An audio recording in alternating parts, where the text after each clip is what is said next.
Hi everyone, today I'm here a little bit late as usual to film my January wrap up. Like I mentioned in my previous video, I had a bit of a reading slump in January, which still carried on into February, but I'm reading a little bit at least. So in the month of January I finished 3 books and I DNF'd 2. So let's get into it. So the first book that I finished in the month of January was The Silence of Herondale by Joanne Aiken.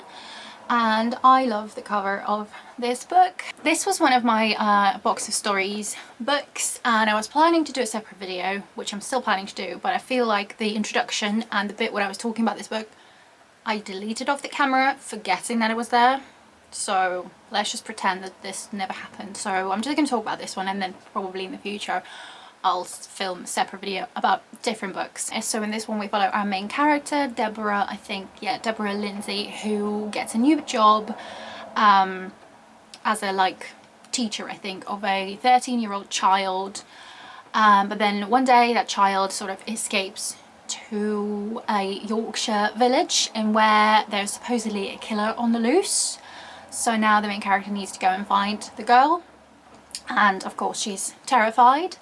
But there's also a sinister death that happened in the house that she's going to. So it's a short book only anyway. I enjoyed it, but I gave it 3 stars only. It wasn't as sinister as I thought it was going to be. So overall it just didn't really give me much of chills. The atmosphere though was great. I think it did manage to depict this remote village on the outskirts of things and really remote, and all of the people in the village seem to be secretive. They know some stuff that they won't let out and things like that, so that was rather intriguing. And I enjoy our main character. She had secrets of her own as far as I remember, but yeah, it did surprise me though. I remember being surprised with something because all the time I thought I knew who the killer was, but I was wrong, apparently. So that was really surprising actually. But yeah, so a 3-star book. The next book that I finished was Shadowborn Academy Year 2. I enjoyed the second book maybe a little bit less than the first one. Yeah, so in the first one we follow this main character who goes to the Shadowborn Academy and they start learning different things and things start to happen. I would say it is definitely dark because it's dark fae sort of fantasy world, and it is reverse harem, which I wasn't expecting when I went into the first book, but knowing that this was the case going into the second book, I was not surprised with that, and it did get way seamier than the first one was in that way. So that was rather refreshing to read, but I wasn't quite a fan of the direction that the second book has gone to. And I don't know what to expect from book 3. I at first immediately wanted to get book 3 because they are somehow quite addictive. They're not amazing. There are some mistakes in there. Because it's a self-published book, I think there are mistakes in a way that at one point this specific person is like a water dragon, and then a few pages later there's suddenly a fire dragon and things like that. So it's a bit mistakes like that you can't really get over. And it did happen quite a few times, so it did get me frustrated. But I have given this one 3 stars, and I'm not sure at this point if I want to carry on with the series because the first one really surprised me to the point that I just wanted to immediately get into the second book, which I pretty much almost did anyway. But now I feel like I might need a break, or I might just be done with it because it was so refreshing to me reading it the first book, that it kind of brought my attention to it and I was really interested, and it was just refreshing, like I said, and it's just addictive. But yes, when you're reading these books I find them quite addictive.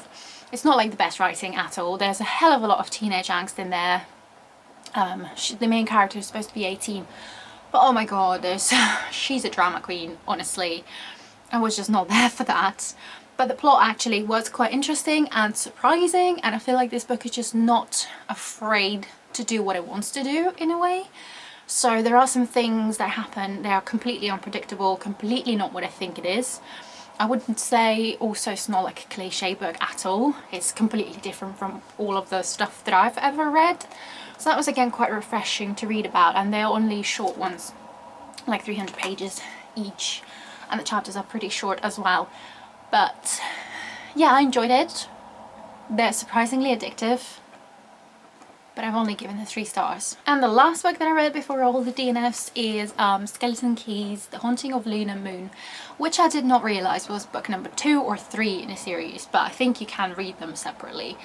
So to be honest, I don't know whether I can tell you the plot of this book without like spoiling it.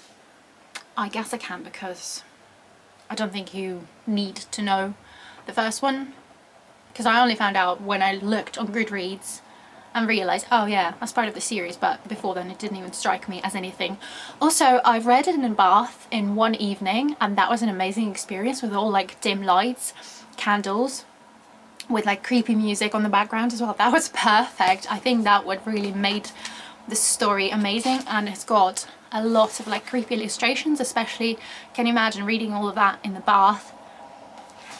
And yeah, seeing all of that, and the actual pages are as well slightly like dark, so it definitely added to the atmosphere. And I've given this book 4 stars.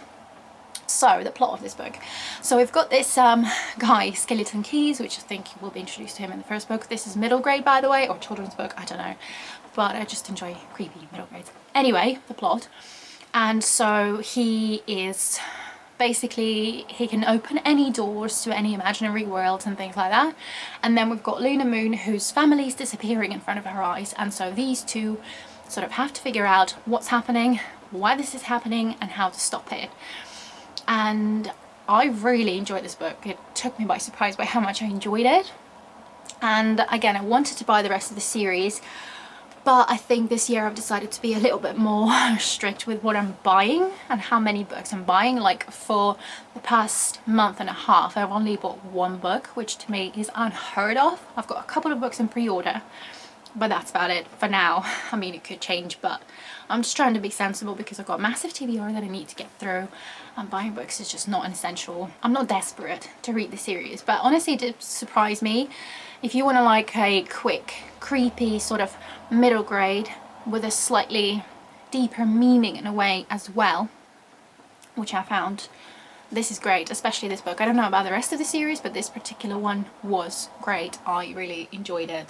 And I definitely see myself one day rereading it, because all of these illustrations add to the atmosphere, and I like the main character, and I just had a really good time with this book, so I would recommend this one. And the 2 DNFs. So the first one is A Gentleman in Moscow by Amor Towles. The most popular book. A lot of people have given it 5 stars, said it was their favourite book of the year and stuff. And I kind of see that, but also not really. So in this book we follow this main character who is a count, and it's set in 1920s in Russia, where the time of revolution happened. So considering he was the count, basically he had to live in a hotel and never leave that hotel for the rest of his life, and that's basically it. So all of the stuff that happens inside of the hotel. And at first I was really enjoying the book, like the first half maybe. I enjoyed the writing style, I enjoyed how it was like slow, I enjoyed the main character, he was such a gentleman, and I liked his thought process and the things that were happening. But at some point, like after halfway through, I just lost interest completely. It felt like nothing was happening, even though things were kind of happening, but at the same time it felt like nothing was happening. And I just wasn't there for that. I still had like halfway through and I was already kind of slumpy a little bit, so that did not help.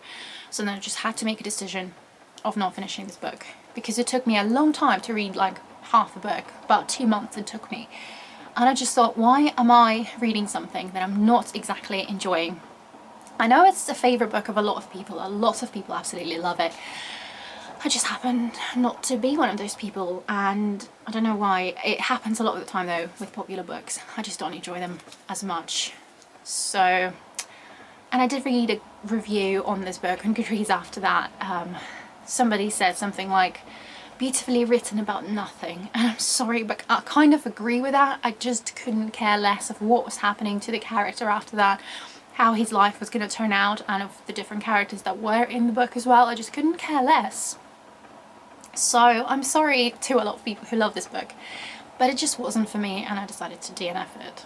And my next DNF is The Stray Cats of Homs by Eva Noir. Sorry if I said that incorrectly. It's basically set in Syria in the times where there was like a civil war, I think. This book follows a life of this man who at first we follow him as a child, which was actually really interesting. Those moments were my favourite.